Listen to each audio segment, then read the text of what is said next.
Welcome to another deep dive edition of the Chicks on the Right podcast. Man, are we ever excited about our guest today. We have Megyn Kelly with us, who of course is a journalist, the host of the Megyn Kelly Show, which is available on SiriusXM Triumph Channel 111 every weekday at noon Eastern, and also can be found at youtube.com/MegynKelly or just wherever you get your podcasts. But honestly, you barely need introduction because I think most everybody knows who you are. They've been following your career for a long time. So we thought we would kick it off by asking if you could tell us something about you that most people don't know.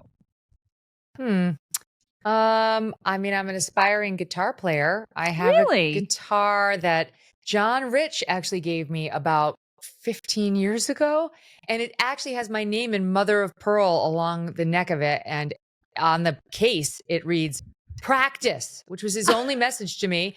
And I have failed to do it because 15 years later, I am just as bad as I was all those years ago when he gave it to me. Oh my goodness. Hope springs eternal. That's fantastic. So did you play any other instruments like as a kid or anything? Oh, yes. I was a mean clarinet player. I was first chair. I'll have you know, first chair. Look at that. That is awesome. Fantastic. Okay, There's probably not a lot of people knew that. So that was a good one. That was for very, a reason. very good. Thank you for making me disclose it. Yeah, I didn't see that coming at all. Okay, so I don't know if you've tried it, but I have tried the new Gen 90 from Genucel, which is completely awesome for getting rid of wrinkles like immediately. Like immediately. I put it on my I put it on my forehead, which I know a lot of people put it under their eyes and crow's feet, laugh lines, audio. You can put it in different places, right? But I put it on my forehead because I have major lines on my forehead. I have like potholes on my forehead. You lie. So that's that's where I put it. And you can do this. It's like a perfect Valentine's gift for yourself. You can get yourself a Valentine's gift, which I think you should do, or you can get it for your Valentine if you want to do it for your Valentine. But the stuff works. It's fantastic. I mean, it's from Genucel. Of course it's going to work, right? It's luxurious. It's nourishing, and it works. I mean, it's fantastic. It like tingles. And it's high tech. Awesome. Like they say, it's like generations ahead of other skincare products. Yeah. I mean, it's kind of amazing. And it is part of the most popular package, which is over 70% off right now when you go to genucel.com/chicks. That's GENUCEL.com/chicks. And you also get free shipping and a Valentine's spa box with your order right now. Ooh. genucel.com/chicks.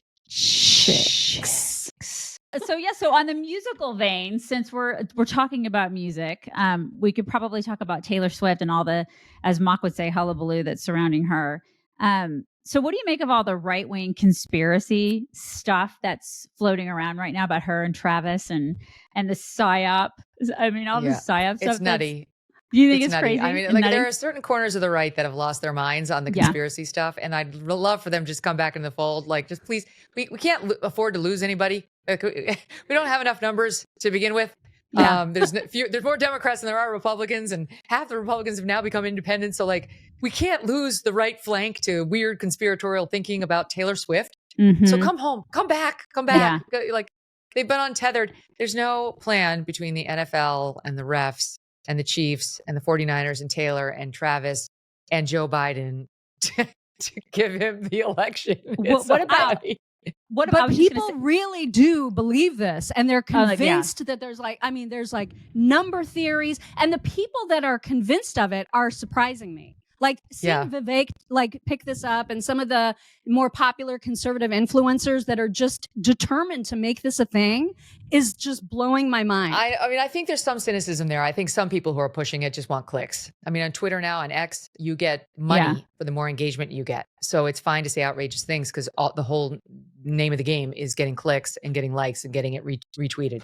So there are some cynical people doing that. Vivek, I wasn't that surprised. He's conspiratorial. I like Vivek, but he's definitely gone conspiratorial since he threw his hat into national politics. So like, if you're going to suggest 9/11 was an inside job, this is right up your alley. Yeah.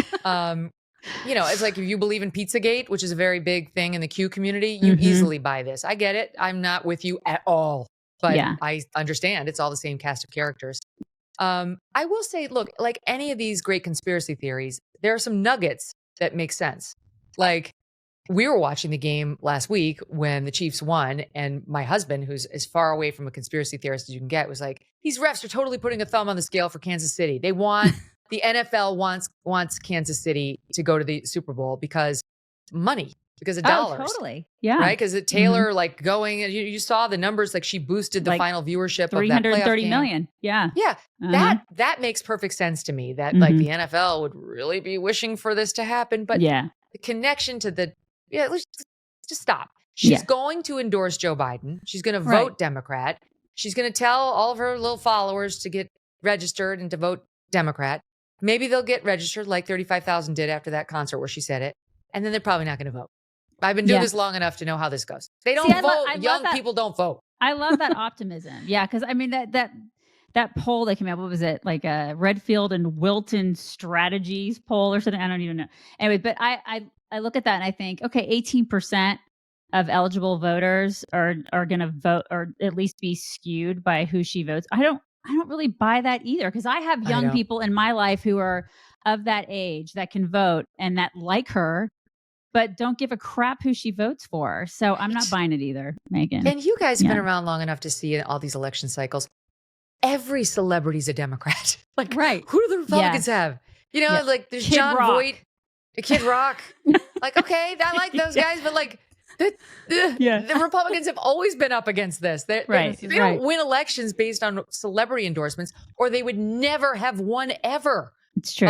So I'm not worried about this. And who cares? Like Taylor Swift, she's fine. It's a little much for me too. Like seeing her in the booth every game. It's like enough. I've had enough. But you know, we go through cycles with these celebrities. She'll come back down. She'll go back. Like people need to relax. You think? Okay. Yeah. I don't know, man. She's been. I mean, her star is way up there right now. And of course, I just look at them like it's a fun love story. The people that actually think this is a made up fake relationship, I'm just like, what? Isn't it just possible that the simplest explanation is the truth, that they just genuinely are in love and it's a new happy couple, and maybe she'll write a breakup song about him at some point, but right now everything seems okay. You're the optimist. I don't know. I have no idea what the basis of that relationship is, but I do know for sure Hollywood couples get together for PR. I mean, I know that just from having been connected to that industry for a long time. Some of them do get together just to get on magazines and get good PR.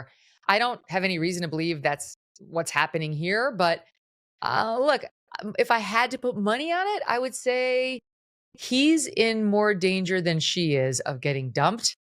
And she's going to write a song about it, and it's probably not going to wind up happily ever after for those two. Really? It's not a good track record. I totally agree with that. Yeah, she's such an eternal optimist. I'm so hopeful. I'm so hopeful for them.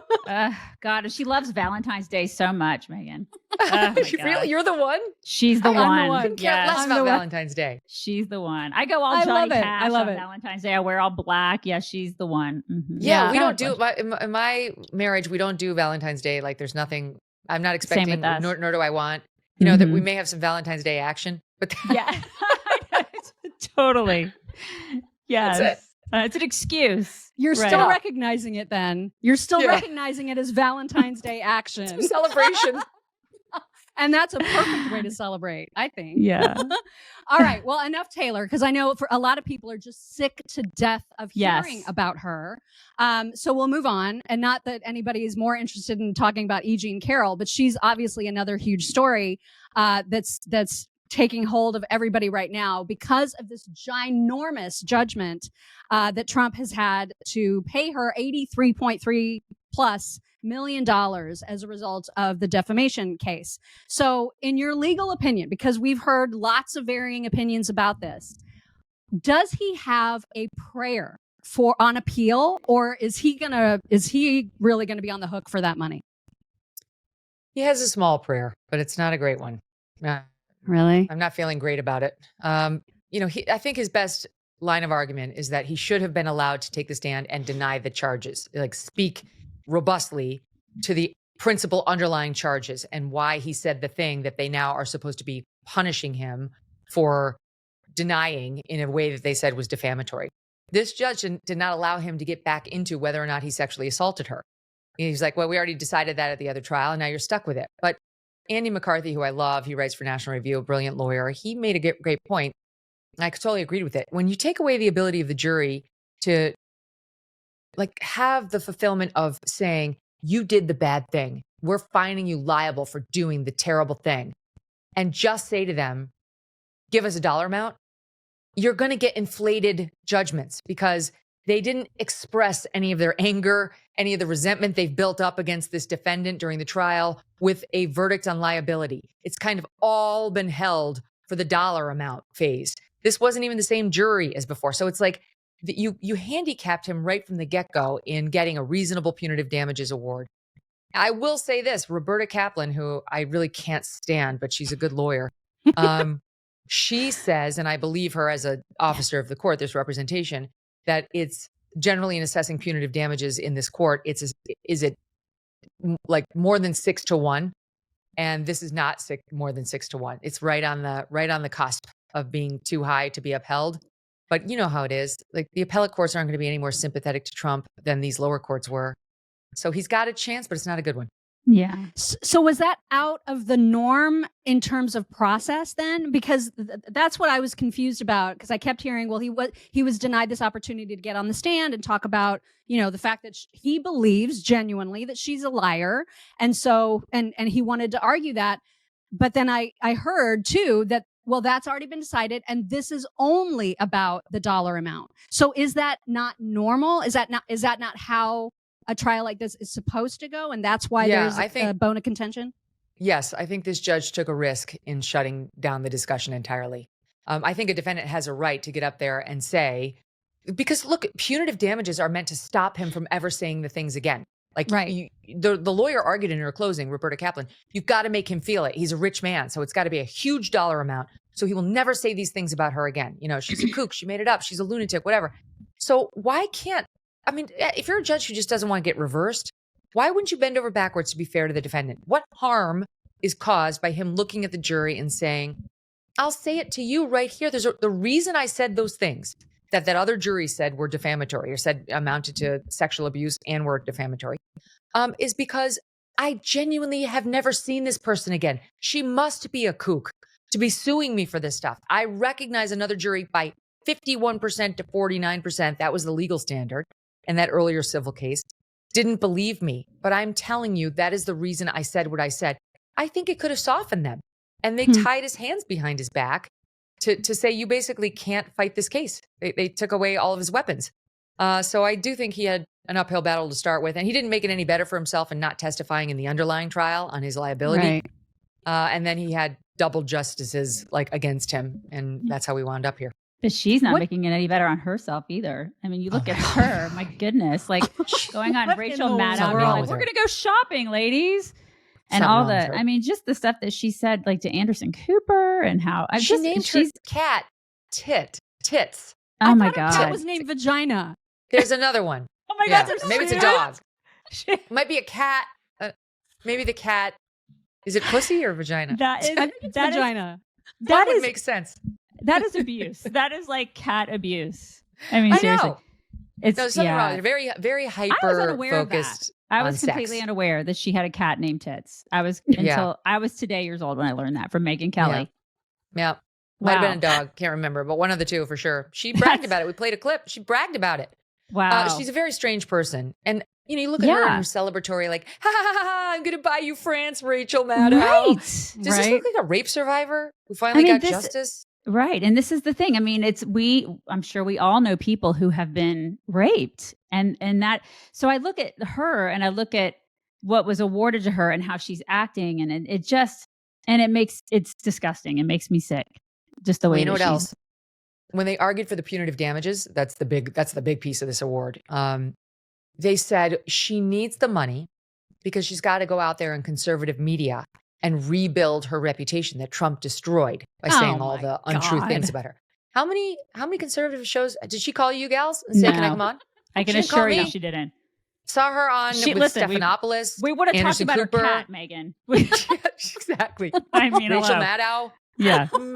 It was a lie. It was a lie. Yeah. Right? She lied to that jury through her lawyer. The jury bought it hook, line, and sinker, or just wanted to punish Trump more than likely. Totally. And the media won't hold her to account. So in April, there's going to be an eclipse. I can't remember the exact date, but it's happening in April. And we're having like our very first real, like kind of Airbnb guests in the cabin that are going to stay in the cabin for the eclipse. And just we have that? Just for the eclipse. Like they're coming from a whole other state just for the eclipse. Like I guess it's a big deal, right? And so I'm very excited because they're going to be able to have all MyPillow stuff. That's our entire cabin is decked out with all MyPillow stuff. We have like the MyPillow sheets, we have MyPillow pillows, we have MyPillow pillowcases, we have MyPillow, what do you call it? The mattress topper? We have that in there. We have everything MyPillow in the cabin. So super excited for them to try everything. And now you can get like major savings because they have an enormous blowout sale going on right now. Huge blowout sale. It's huge. They have 50% off MyPillow 2.0, which are awesome because they're temperature regulating. They have 50% off the flannel sheets, which I love the flannel sheets, you guys. They're fantastic. I'm all about flannel sheets, not regular sheets, even though the regular sheets are also awesome. And then you can get free shipping on the larger items like mattresses, mattress toppers, which are completely awesome. And they have kitchen towels too. Did you know that? That's right.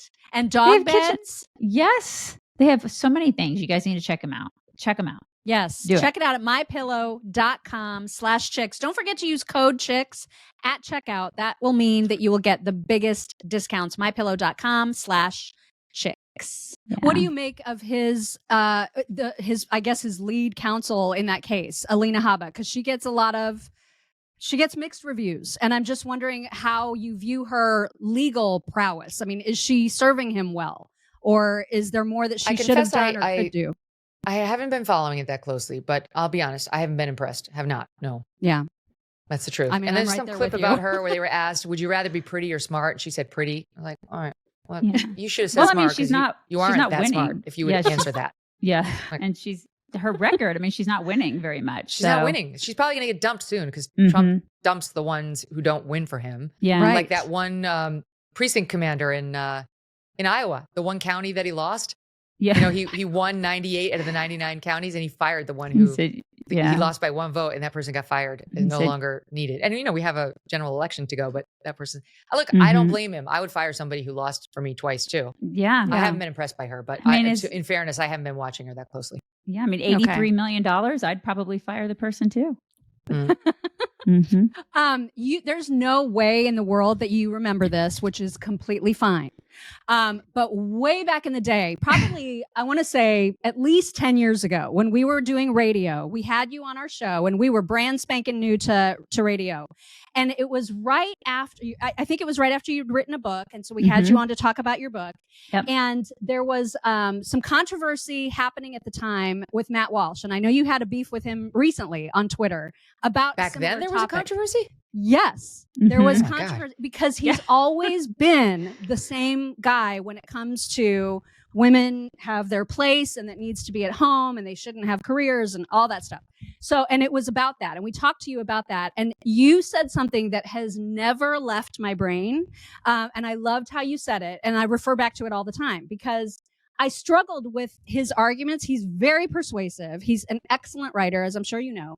And his criticisms were like getting to me. And I remember that I asked you about it in that show and you said, I just know that having a career and family, having that career makes me the best version of myself for my family. And I was like, that is the perfect way to describe how we think, I think how we feel about our own careers. It just really resonated with me. And so when I saw you guys kind of beefing about a month ago or 3 weeks ago or whatever about the similar issue, we had to bring it up. We had to bring it up with you again and see how that all got resolved and all that. You know, Matt. I love what he's doing on the gender ideology and pushing back. And I loved What is a Woman, but I couldn't disagree with him more on virtually everything he says about actual women. I'm with him on the trans women. Yes.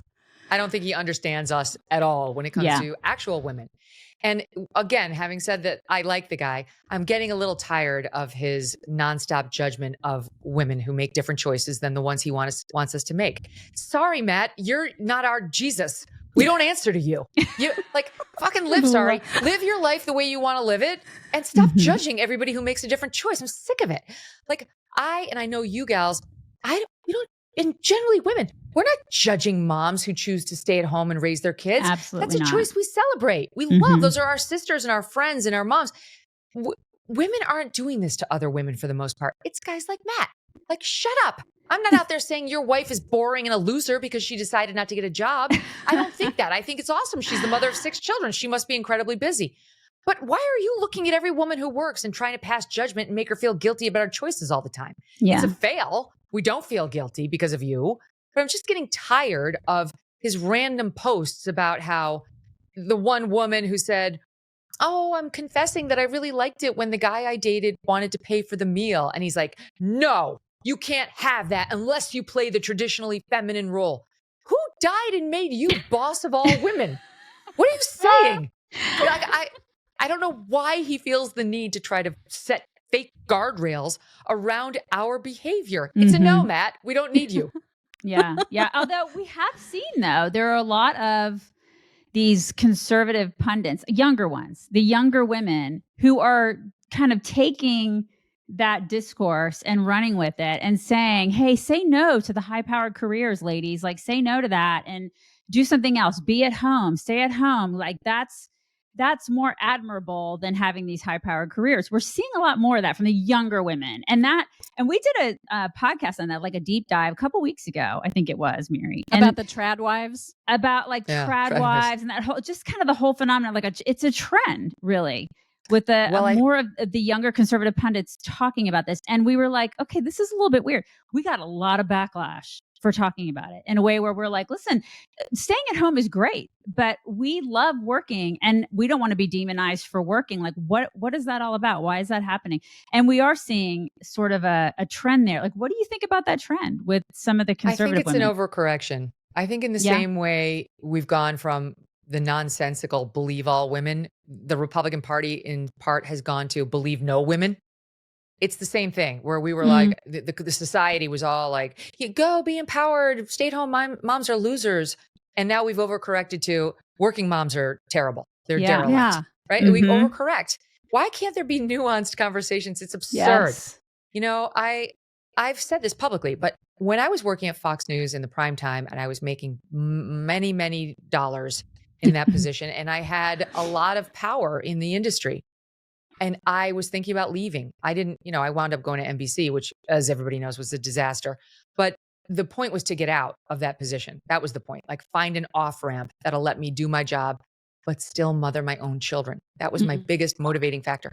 So I will confess, working at that level was not good for me. That did not work. I was not raising my own kids, and I was missing too much of it. And just quickly, I said to my therapist at the time, I'm so unhappy. And he said, all the studies show that the children of working moms turn out just fine. And he said, he's a Democrat, but he goes, look at Chelsea Clinton. He goes, both of her parents were never around. I can't stand Chelsea Clinton, so it's a bad example. I really can't stand her. But I remember what I said to him in response was, I'm not worried they're not going to turn out well.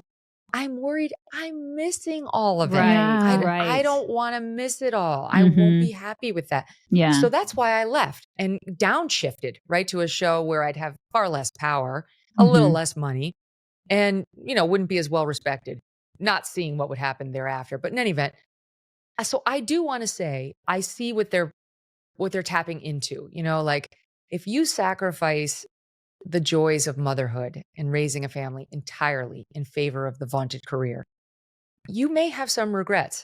And I've said this to women before, like, if you got that little voice in the back of your head telling you, like it was telling me, you're missing too much of it, listen. It's like, that's you, speaking, saying, my God, you don't have to do what the feminists of old told you must do in order to matter. You can listen to the voice inside of you and say, I want a different choice. But I also think that, like, these women who are pushing back against it are overcorrecting too. You don't have to shame the women who have made a different choice, who would be terrible full-time stay-at-home moms, for doing the thing that lights them on fire. Right? Exactly. Like, because the version of them, as I said, who would come home to those children if they only worked an hour a day, or who would be home with them if they worked no hours of the day, might be a terrible person. Might be full of anxiety or an OCD complex that they didn't get to work out, whatever. And so we shouldn't be judging each other. Everyone's going to make the choice that's right for them. And one other thing, I will say this. I said to my daughter's school, she's at a very competitive, great all-girls school. I said, here's something you can do for the girls on career night. Bring in a stay-at-home mom. Like, make sure the girls don't just hear from women who graduated from Harvard who went on to write for Vanity Fair. Bring in women who went to C-list colleges, who landed up in great careers they're really happy with. So these girls don't think they have to kill themselves in high school, right? Ruin their whole teenage years in order to get into some university that's just going to make them hate their parents and their country. And bring in a stay-at-home mom who says, hey, here's another lane. You know, this is a different choice I made and it's awesome. This is why I love it. Or even, I said this to her, even a stay-at-home wife.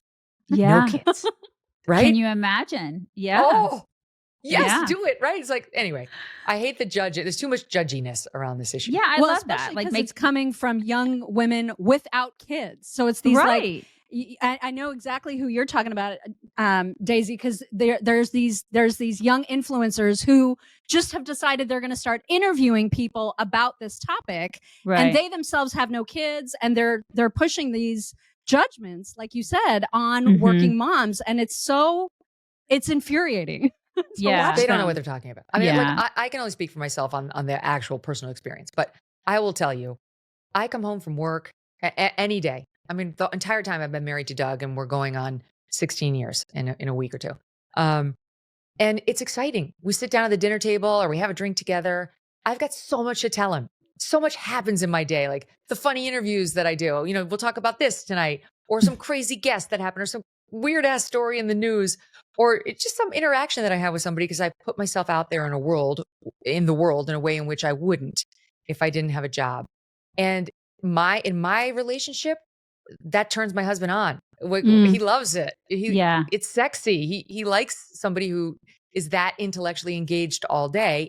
My husband needs that in a woman. And I frankly need that in a man. That's not true for everybody, right? Like, other men just want somebody who's going to take care of them, and that turns them on. I get it. But Matt Walsh writes about men like they're all a Matt Walsh, right? And it's offensive to those of us who know there is a different reality for millions of people out there. So true. Yes, that's exactly right. Gosh, that is exactly right. Yes. Yes. All right. So to wrap things up, because we want to make sure that we're keeping you on your schedule, what do you think is going to happen with this election? I know it's still a long ways away, but do you think that Trump actually has a shot? Because I'm very pessimistic when it comes to, I was a DeSantis girl. So, I mean, he was my guy. I knew he was going to get out. I mean, everything was looking so bad for him towards the end. But I also look at him still and think, what a missed opportunity for a solid, normal leader that we've just lost. And I feel like, and I feel like they're going to put somebody else in at the last minute on the other side. I feel like it's going to be either Gavin or Michelle Obama, and it's not going to be Biden. And I feel like that's going to make us lose. That's my opinion. What do you think? If it's Michelle Obama, the Democrats will win. Do you think that will happen? Do you think that that's or do you think that's another conspiracy theory that I'm like one of the kooky people? I don't think it's a conspiracy theory. I mean, there has been reporting that the Obamas are out there polling top Democrats on what their appetite is for it. So, you know, their appetite. I don't think it's a conspiracy huge. theory. But no, it's going to be very hard to make Grandpa leave the pudding. He's enjoying it. What do you do with her? She's going to get sidelined. Nobody's rooting for her. She's gone. How do you get? You're sad. Sorry. Honestly, by the way, there's a position open at Harvard. They could probably turf her over there. That's what they're going to do. Honestly, that's what they have to do. You know, they're all saying it has to be a black woman. Oh, I've got just the one. Here you go. Exactly. So if I had to put money on it now, and I have to say, like, it's very tight, and all the pollsters I respect are saying it's very tight right now, and it's very tight. Trump's leading in all the swing states. Losing, I mean, like losing outright. No, but that's right why now. The Democrats who think like, oh, please God, give me Donald Trump. I don't think they're paying attention. Trump's winning in all of the 7 swing states right now, all 7 of them.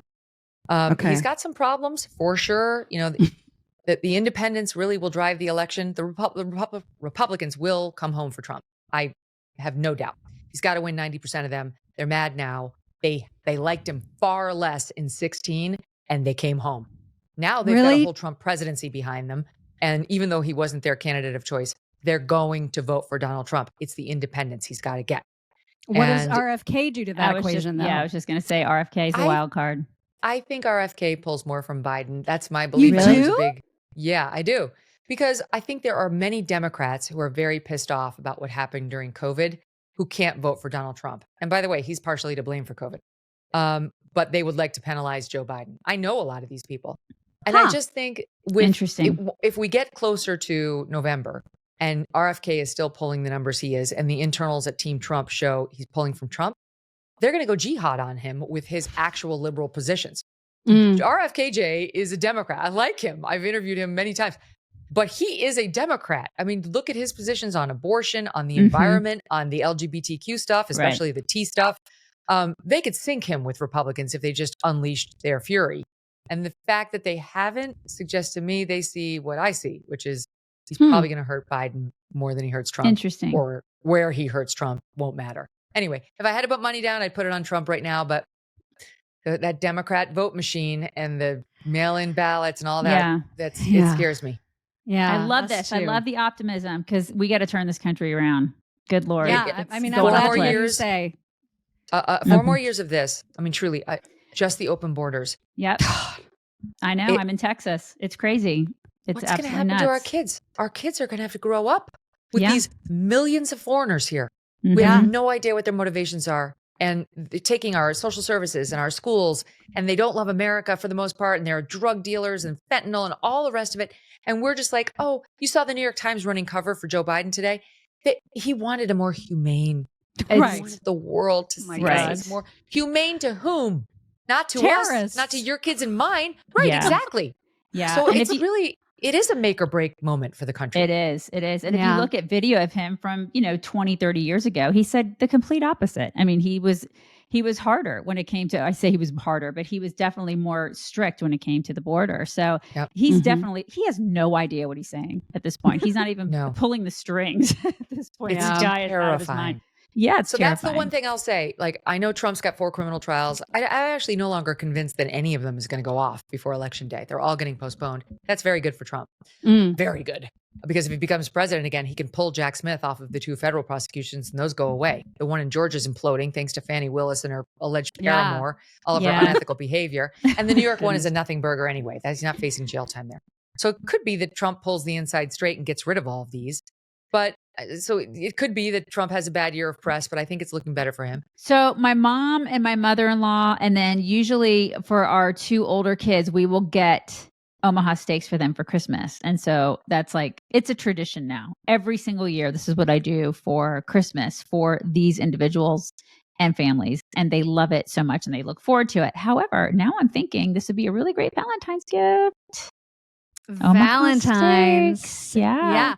And maybe even fish. Like do the fish for them because you've talked about the fish. Yeah.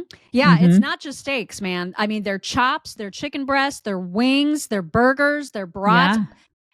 All of their stuff is so yummy. And the sides that go with it. Oh my goodness. I cannot even pick a favorite. There are so many good potato sides. Oh my gosh. And desserts. And desserts. That's right. Yeah. And if you're a dude struggling with what to get for your Valentine, consider that you might actually just prepare a super romantic meal. Making like bacon wrapped fillets, having some scalloped potatoes on the side, some veggies. I mean, you could really romance it up with some Omaha steaks. You could totally romance it up. Yeah. And then do a little bow chicka bow bow. And then that's your Valentine's is Omaha steaks. Plus that. There you go. You're done. See, you're welcome for the tip. You're welcome. There it is. So just visit omahasteaks.com, /chicks, omahasteaks.com/chicks, and then use code chicks. And you'll get also with your order, minimum purchase, of course, required, but you're going to want everything. So it's not going to be hard to meet the minimum. You are also going to get with your order 4 free chicken breasts and 4 free chops. So it's a great time to get yourself loaded up, fill up your freezer, omahasteaks.com/chicks. But the thing over on the Dem side is, to your point, Biden could fall. I mean, one fall could end the Democrats' chances. Like that. Oh my gosh. Right. I hope it's Biden, though. I want it to be Biden because I worry that if it's anybody else, that our chances tank. Yeah. If it's a Gavin or a Michelle Obama, then we're screwed. Yeah. I'm wishing him all the best I don't of know about health. Gavin. I don't He's know about so Gavin. gross, right? He's just so Yeah, but radical. you know what, Megan? I actually He's talked so to radical. I talked to I did a speech at a thing at Baylor here a couple months ago, and there was a conservative young lady who was, I mean, precious, and she goes, "That Gavin is just so hot," and I was like, "Oh my god!" I mean, I almost vomited. It was just, it's too much. It's gross. Does she think Trump's hot? No. Trump is like daddy to those. You know, I think he's daddy to a lot of the college. Wait, do you know that that's a thing? So my friend was a diehard Trumper. I mean, like true Trumper. And she said, she was like going to the rallies and all that. And she said, they call him daddy. Yeah, dad. Oh my God. It's a little bit weird. Yeah, it's weird. That's a little weird. Yeah, it's a little Megan, weird. Thank you so much. Couldn't get anywhere. Yeah, it's weird. I know. Thank you so much for your time today. We always enjoy talking to you. Can't wait to do it again. My pleasure. Anytime. Thanks.